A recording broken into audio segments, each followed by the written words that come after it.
بسم الله الرحمن الرحيم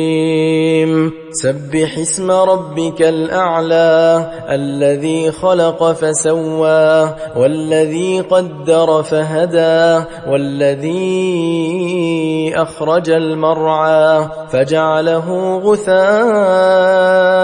أحوى سنقرئك فلا تنسى إلا ما شاء الله إنه يعلم الجهر وما يخفى ونيسرك لليسرى فذكر إن نفعت الذكرى سيذكر من